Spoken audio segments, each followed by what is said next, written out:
Good morning. My name is Cormac Rojas. Today is July 14th, 2017. It is 8:37 a.m. We are in Springfield, Illinois, and we're interviewing Lieutenant Colonel Robert Moore, who served in the United States Army. Good morning, sir. Morning, sir. So I'm going to ask you a few questions, and if you feel like continuing with what you're saying, it's fine. So first question, when and where were you born? I was born in Chicago, Illinois. The win, September 29th, 1956. Chicago, Illinois, south side of Chicago. And 2323 South State Street, Michael Reese Hospital. And your parents, what did they do? My mother, she was a Chicago public librarian. She also worked in the financial section at Chicago city colleges, where they prepare the checks and calculate your time for your pay of the Chicago city colleges community teachers and part staff. Wow. My father, he worked several jobs, one notably culminating in he was his own owner of his body and fender shop. But prior to that, he had worked as a body and fender man and also drove trucks, worked for the coffee company. So he had I think finally he worked as a custodial engineer at O'Hare Airport. And did you have brothers or sisters? I got two brothers, two sisters. My younger brother Ben is a preacher, a minister. He's also a graduate at SIU, also a military veteran. He's got one daughter, or one son, and then he widowed and he remarried. I believe he has another son and daughter.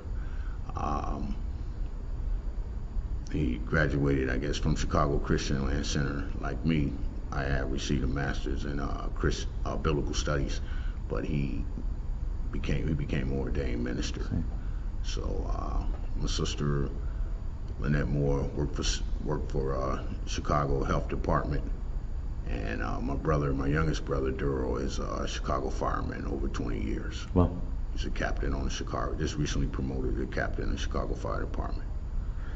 And what were you doing? Yeah, go ahead. What were you doing before you entered the service? Prior to the service, I was at SIU Carbondale studying, I guess, pre-med, and also probably taking some phys ed courses, either in volleyball, and then prior to that, I had graduated with a bachelor's in speech communication, oral interpretation, in student government, a student senator, and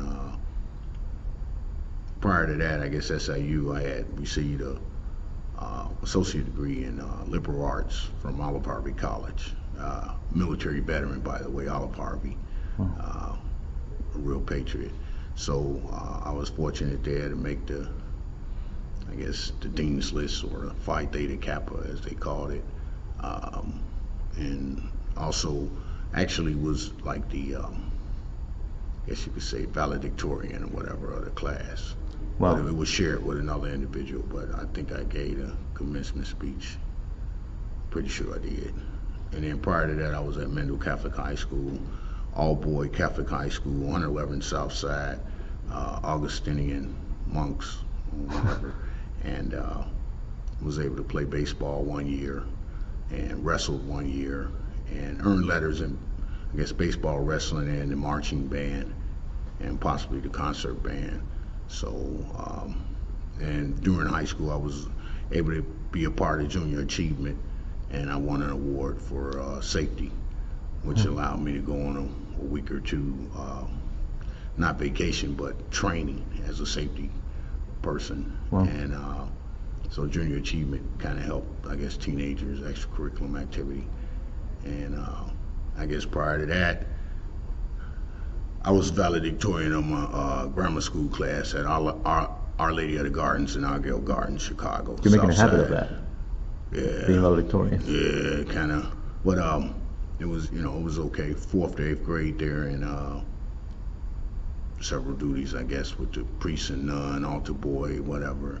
And then I think St. James was the first school in kindergarten in Chicago South Side, and then from kindergarten to second grade, St. James, and third grade, St. Elizabeth, and fourth grade to eighth grade, Our Lady of the Gardens.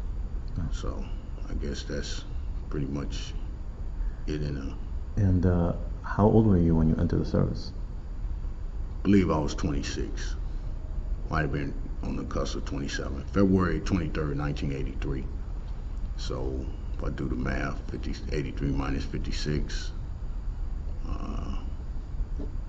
13, 7, maybe probably 27. 27. And that was at Fort Jackson. And 8 weeks, probably 8 weeks at Fort Jackson, and then another 10 weeks at Fort Sam Houston, and then the remaining tour at Schofield Barracks, 25th Infantry, as a medical specialist, where I was able to get several awards, I guess, Army Achievement, and actually Army Commendation. And even though I don't have the paperwork because of whatever reason, didn't keep it, or flood, fire, or whatever, a meritorious service medal. Well, At the culmination of my service, they sent it to me in the mail later on after I went home. So that was kind of a highlight. I was able to get some Super Army training, expert field medical badge, some rigorous training, and giving CPR and taking a patient off an ambulance and running uphill with them and carrying a very heavy patient. And so it was some very rigorous training and doing map reading or land navigation also. So you had to pass all those tasks to get the badge. So medical tasks with Army tasks.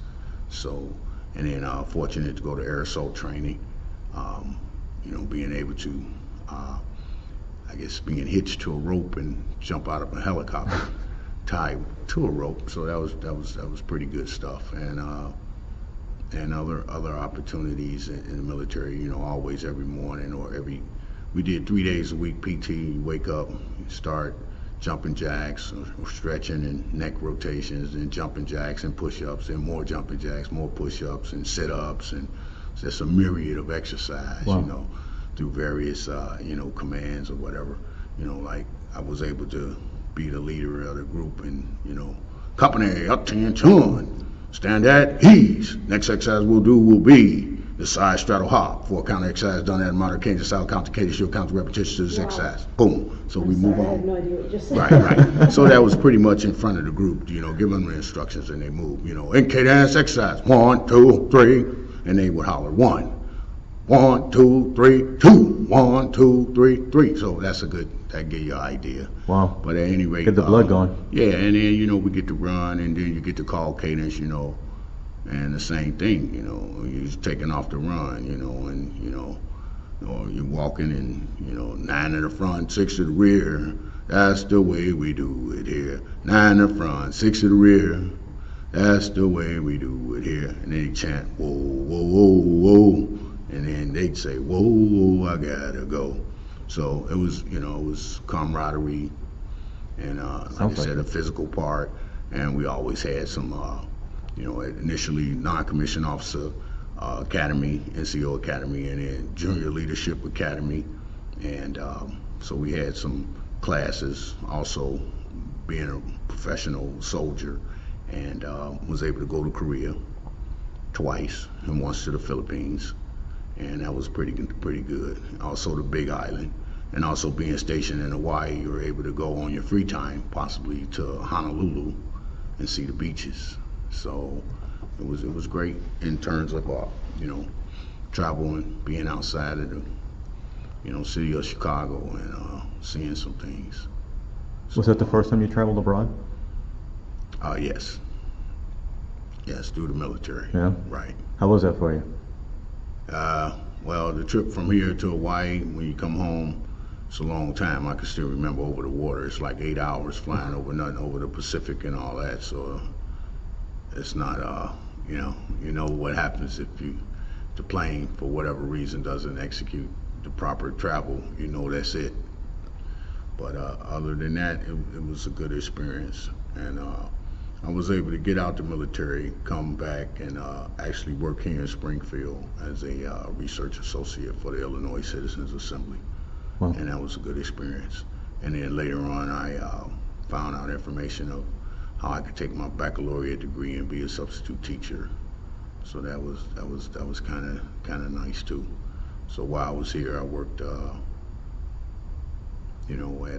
Illinois Citizens Assembly and Extra Job, Cub Foods, and also Domino's Pizza, and the Illinois Army National Guard, of course. So offered opportunities to give shots to soldiers as a medic, and travel places to check their shot records, not only administer the shots, but check their records to ensure that they had received all the necessary shots in case they had to travel overseas, and just also for your health. And you said you went to Korea twice? Right. It's called Operation Team Spirit. That's what one of them was, Team Spirit, I guess, Team Spirit for 83, and then Team Spirit 85. So we became familiar, I guess, or some training or interaction with the ROK, Republic of Korea Army soldiers. And we were able to specifically drive up in the mountains in the winter with ice and a very narrow road at high elevation. So you had to be totally focused, because again, I guess if you went to veer too far to the left or right, that could have been all she wrote. So it was interesting in that sense, and it was extremely cold. So I mean, it was so cold. Again, all you blow on the windshield and that's gonna freeze. Well, And just a heck of an experience. and you're from Chicago too, so you Exactly. mean it when you say that it's cold. Yeah, I mean it. It's seriously cold, because we were dressed very thick layers, several layers of clothing and boots. And that was pretty interesting to operate a vehicle on like that in the mountains.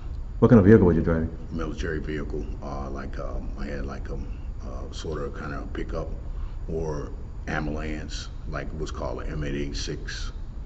So that was a vehicle that could house like 4 patients that couldn't move, that was non-mobile, on stretchers, and then it could probably house about 3 or 4 other ambulatory patients that could move, that could sit down.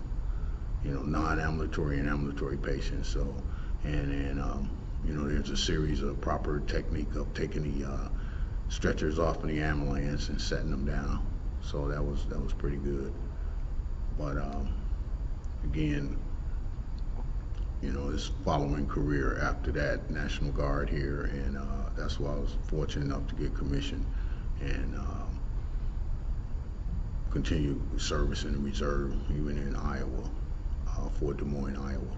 Well, I was fortunate to see they have a museum where they still have artifacts from the nurses, the AWACS, and even Fort Des Moines was actually the first school that the first probably, that the Army allowed minorities and women to train for military officers. So they still have some historical artifacts there at Fort Des Moines. And I thought that was kind of interesting. That's interesting. That I would wind up there and doing some duty. But and continued on later on at Fort Sheridan, and was able to become a safety officer and also a medical logistics officer. So I thought that was some opportunities there, and try to take advantage of it. So nothing is given. You have to continue to push, as they say, sell yourself. It's true. Even in the military. So it's not gonna, other than maybe you're entitled to, as they say, 3 hots and a cot. But other than that, you try to take advantage of the opportunities, which I did. Went to safety officer school, taught by a civilian safety guys, and also military and medical logistics school. So that was great. Also the military training schools such as Command and General Staff College down at Fort Leavenworth, 2 weeks in the summer, that kind of thing. And you also work with for the medical logistics, like a year-long correspondence you do on your own time at home. You finish that as phase 1, then you go off and do 2 weeks. Like it particularly was at Fort Sam Houston, and that was a good experience. So opportunities in the military. Sure. How long did you serve? Well, I guess it's probably an excess of 30 years. So to be as honest, from 83 to 2016, you got a minus about a year and a half in there that I was in the IRR, Individual Ready Reserve. So that's over a little bit north of 30, maybe possibly 33. Wow. But that's a combination of active duty, reserve, and National Guard. Sure. When you were doing your original training, did you have like some good friends that you made, or some? Well, from basic training, you had some good interactions. I guess we never had the presence of mind of, give me your number and I'll hold on to it. I think more so since it was so fast and rush and push-ups, sit-ups, and weapons training, and even the land navigations training, and a lot of hollering at you from the drill sergeants. I unfortunately never maintained any relationships like that. However, I did while at school down at Southern Illinois University. Actually did one time see one of my actual drill sergeants walking up and down the street. So that was a kind of honor. I went up to him, I told him, I explained to him, and he said, "Drive on, son." So I think that was the most, as far as basic, medical specialist training. I don't believe I've seen any of those people either later on. So even the officer training, well, some of them now, I did was a part of OCS here, and they still have a person that's in. I think he's the last one in our class. He was our class president. I think he's still presently working here for the Illinois Army National Guard. Wow. Did any of your siblings serve as well, or were you the only one in the family? My brother Ben, he served. He's an artillery guy carrying artillery weapons, and that's, I think he actually served a great deal of his time in Korea. So he's the only other one. My younger, right up under me. So in terms of, you served for 30 years, both active and as a reserve. And National Guard. How do you think that experience shaped who you are as a person? Well, one of my professors, before I ever went in, I used to tell him, his name was Dr. Paplis. He was a cell biologist at Southern Illinois University. He's a doctorate in cell biology, and he actually had a whole, like, his officer class full of microscopes, and he wanted to study the cell from an electronic way, looking through a highly powered microscope. But at any rate, he told me, you don't need the military, you already got discipline. So when I think about what he said, and if I look at the whole picture, I don't know, I think it's just a challenge, to be honest, sort of like a challenge, a maze and a puzzle, to deal with people and at the same time try to get a mission done, and have some, learn about some leadership skills that you're allowed to. And but I will say this, without the military, I wouldn't have been able to interact with other cultures, people, races, white, Hispanic, Chinese, Philippine, Hawaiian, all the various different cultures of people that we have on the planet, even Korean or whatever. I wouldn't have been able to do that on my own as a civilian. Sure. With the military, it's like you're there, they're there, so now you got to somewhat interact and, speak and talk or whatever, eat together in some respects, even sleep in the same room or facility together. Sure. So without the military, I can say without a doubt, I probably wouldn't have had that interaction with the various, races and cultures. So how do you think that interaction, what did you learn from that interaction? Well, I learned, I guess, one thing I think it helped, because as in the reserve later on, I was able to do military funeral honors. So I think it really came forward then, because different soldiers that die of different cultures, and then you would go and fold a flag, play taps, and sometimes fire 7 volleys, depending on their rank or whether or not they're retired, and that amount of time they had in the service. So with that being said, some of the times the families would invite us as soldiers to come eat with them as that sort of final meal, and representing their own deceased veteran or patriot. And when I could, we'd take advantage of it and that's when you would really get the real culture. They would tell you about the soldier and you would learn about him. If he was Polish, then you more than likely would have a Polish meal, i.e. Polish sausage and sauerkraut, and you would find out things about the soldier even though you didn't know him. They would expound upon them, you know, what their dad meant to them, what their uncle meant to them, what their brother meant to them, and also you would be able to see that, you know, that he was in the Polish culture. And the same with some of the soldiers might have been Russian or Ukrainian, and the same thing if, you know, they were Asiatic and you went, or Italian. So that, in that sense, I thought it was somewhat fascinating because, you know, we have so many different cultures and different people and different mindsets. So I thought that was a learning opportunity to learn about other people, other cultures, and I thought that's what make you more cultured, when you learn about other people and other cultures. So military funeral honors, I can say without a doubt in my mind, out of all the things I've done in the military, that was really solid. It was a great opportunity to meet people and their family. You meeting the soldier's wife, you meeting the soldier sometime they parent, or you meeting the soldier's kids, and then they were able to tell you the things that stuck out about their dad, you know, and what they, you know, most times the World War II vets, most of the kids say their dad never talk about the war. So even though they went to war, they would never talk about it. So, you know, it's pretty interesting, you know, and I'm sure there's reasons for that. And sometimes they would bring the soldier's uniform that he had, or, you know, bring those things and drape it in the casket and that kind of thing. So you were able to learn about the soldier, and they bring pictures when he was married, when he was younger, a picture when, and you could see the military at a different decade, wow. You know, because the uniforms were different and they're different color, and, you know, but some things were the same. The dress uniform hadn't pretty much changed, but, you know, the actual fatigues or the solid OD green during the Vietnam era.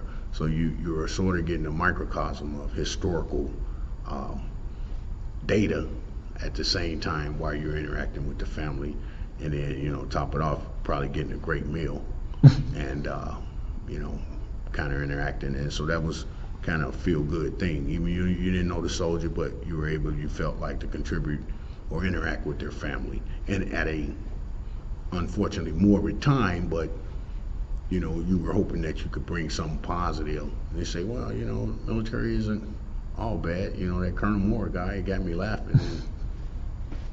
So. Did you volunteer to do the military funeral honors? Exactly. The military funeral honors, to my knowledge, I'll just say this: military is huge, and anybody tell you they know everything, they're not being honest. There's facets, and even all the time I was in, it's still a huge amount I do not know about the military, and I'm being very honest to you.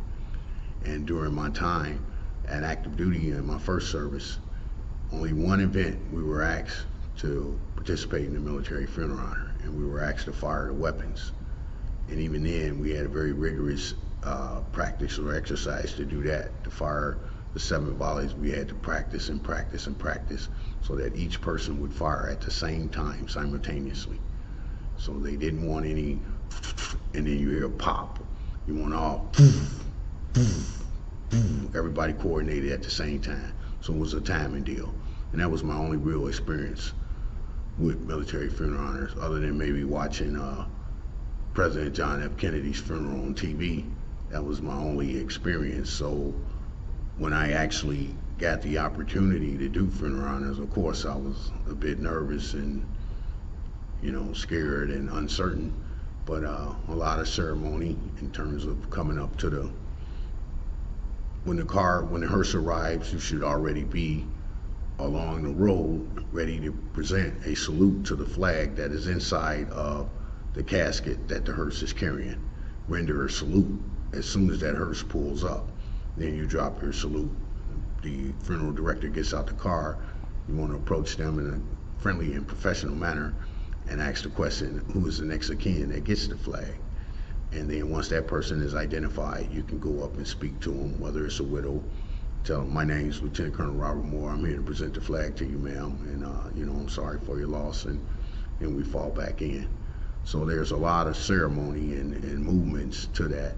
And again, you fold the flag, and taps is played, the flag is folded, and then at some points, depending on, again, the rank, the 7 volleys are given. So I thought, to be honest, that was one of the better professional things that sort of lined up with my degree in speech. And and it's also, I even took it another level sometimes, because I found out that soldiers are old. Way back decades ago, they used to do like what was called the 13 folds.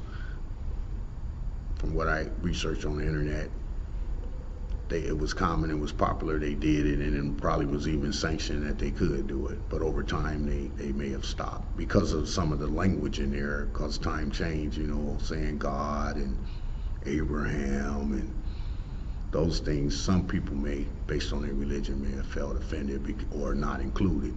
So that, you know, politically correct times have changed. Sure. But some of those 13 folds, I think, were very touching, particularly the first fold represents a symbol of life. The second fold represents our belief in the eternal life. The third fold was made in honor and remembrance of the veteran who gave a portion of his life for the defense of our country to obtain peace throughout the world. And it goes on, you know, in the words of Stephen Decatur, our country, whether it be right or wrong, but it is still, in dealing with other countries, our country, whether right or wrong, but it is still our country. So those type things that touch on some historical things and even make references to, you know, in the eyes of a Christian citizen, you know, represents, you know, God the Father, the Son, Holy Spirit, and then in the eyes of a, you know, Hebrew citizens represent Abraham, Isaac, and Jacob. So those are some very, and finally it ended in somewhat like, for those soldiers who followed after General George Washington, and those sailors and Marines that followed after Captain John Paul Jones, ever reminding us, you know, so that was, you know, that when the flag is completely folded, it takes on the appearance of a cocked hat, you know, ever reminding us of those soldiers who followed after General George Washington and those sailors and Marines that followed after Captain John Paul Jones, you know, for the, you know, life, liberty, and the pursuit of happiness. So it is, I think, you know, death being sort of the finality of the physical man, flesh man, and to have the opportunity for the military to participate in someone's, you know, I guess, homecoming, death, life. I thought that's very serious stuff. And if you could speak to, say, a young person today, what do you think you could tell them that they could learn from being in the military? Again, I think they have opportunity to interact with others that they might not necessarily have in civilian life. In my own case, with the being in the medical unit, I was able to form some relationships with like Colonel Ricks, a dentist from Texas. You know, Colonel Espinoza, a radiologist that actually taught at one of the Malcolm X College in Chicago.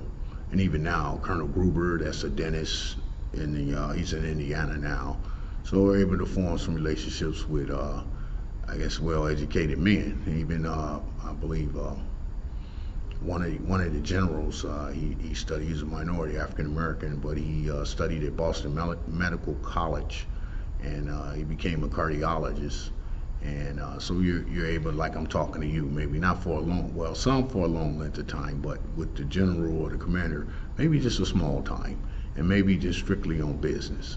But I'm saying that the ability to interact with those people, I may have not necessarily, quote unquote, had that opportunity in civilian life. So I think that they would open themselves up for potential getting some interaction, on-hands interaction with other people other than themselves, the ones they see on the block or the ones they grew up with, and that they could probably turn that into a positive characteristic in terms of their life and relating to people. So again, I was somewhat elated to be able to interact with the docs, which was like a dream of my own to be a doctor. So to be able to sit down and talk to a doctor, a person that actually does these things, or a dentist, that's, to me, that's kind of, a big deal. So even one of the Asiatic doctors that we had was general, so I did get to spend a little time with him too. So it's like I said, that's interesting to me. That sounds interesting, actually. Yeah. Why did you want to be a doctor? I don't know, it's just maybe when I was smaller, mother heard me saying it and just kind of encouraged me to do it. And I thought it's probably one of the highest professions that you could aspire to be in America. And not only that, it would pay, but maybe even more so that you could help people, and that you could actually help them in a way either to prolong their life or heal their injury. And that's pretty, I guess, impressive. It was time I came up again. Doctors, I think, were looked at as, some pretty powerful people in terms of somebody that everybody has to see, somebody that you want to see to help you, sustain, get a better quality of life, identify a disease in your body, and be able to treat that disease so maybe that it won't be fatal. Various reasons. It's just and not just the intellect part, the Latin terms. It's require a lot of energy and the work and the challenge and the way of feeling like you're born in this world. You're breathing oxygen, giving out carbon dioxide. But here I am doing something with this is going to require every single ounce of my strength, my energy, spiritually and physically, intellectually, and everything as a challenge. So it's going to make me a better person. It's going to make me have to utilize everything to the maximum to try to achieve something of that nature. So that's some of the reasons. I wanted to ask you, do you have like a story from the time you served that you've told several times to friends or family that just kind of stands out in your mind? Something that you did, or? Yeah, well, I don't know. It might not be received as positive, so I don't know. Everybody see things different. So I do have some stories. It's unfortunate, like I said, they had a negative tinge because generally in the military we're living out, and it's not like we're here. It's not like the Taj Mahal. Okay, it's not like the Hilton or the Wyndham. You're out in the field. You probably for lunch at least are going to eat like a froze dried meal, or they call MRE, meal ready to eat, or in probably older times sea rations. And you're out in the dirt, so when the vehicles drive around in the compound where you're at, more than likely the dirt is going to fly up in the air, get in your eyes, get on you. So it's not like you're going to have a shower. You're going to have a makeshift shower maybe, or you may be washing up out of your helmet.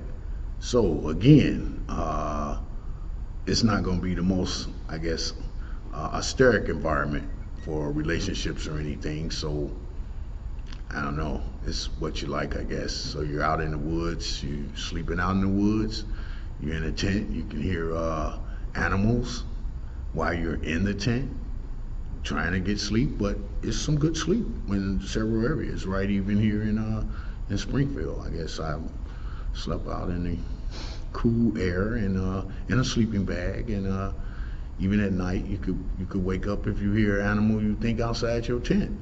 You could wake up in a certainly an alarm coming through a zippered sleeping bag. Might not be that comfortable. You might wind up turned over and can't find your way out of the sleeping bag. So there's a very interesting, I think, as far as a story, I just think, it's an experience if you like to be out, sort of outdoors. Did you? I enjoyed it. I'm not going to say necessarily thought it was the greatest. Like I said, it wasn't the Taj Mahal, but I think you enjoy things about it that you can. The fresh air, it's night. I remember nights in Wisconsin where you hear the different music. You won't have the Southside Chicago WVON, or you won't have they're not playing the rap music or anything. They're playing more like country music. So again, you pick up a different culture, so to speak. Fort McCoy, Wisconsin. So, and in terms of that, I guess the story is that you can meet other people if you like people. I guess if people are interesting to you, You can meet other people, you can learn things about them, and maybe some of the things you learn about them you can incorporate into your own life or your own arsenal, so to speak. You know, how they hold their head, how they speak, their diction, how confident they are, you know, that kind of thing. So when you see, you know, it's certain things you can see about people if you study leadership, the height, you know, i.e. Abe Lincoln, they said one of the greatest characteristics of a leader and in terms of physical traits is height. So a gentleman that tall, that's a physical characteristic God given that he's gonna have for the rest of his life. So, and if you notice a lot of our leaders, they are in fact tall. So it's all what you want to do in terms of studying knowledge and again, how people present themselves and what's effective.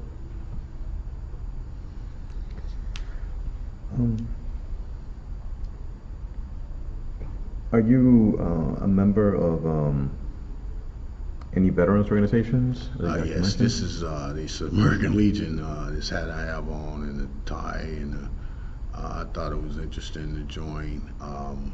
It's sort of like you're extending your career, and then again, it's going back to the people thing. Because now you're not just dealing with Army, you're dealing with people that were in the Marines, you're dealing with people that were in the Navy, you're dealing with possibly people who were in the Air Force, that was in the Air, Coast Guard or the Air Guard, and then, you know, even probably in the National Guard. So I guess what I'm saying, it's still coming out to a people thing. So you get to interact with these veterans that have spent time either in war, Vietnam, Korea, as in a gentleman that's in our unit, Robert Davis, he's been in Vietnam, and he's been in, I guess, the same thing, the Middle East, Operation Enduring Freedom, all those different operations. So that's interesting. And you get to, again, you work talking about military people, and in most cases, the reserve side, people that had maybe, that I'm talking about, were lab techs, worked in a VA hospital as in their civilian life as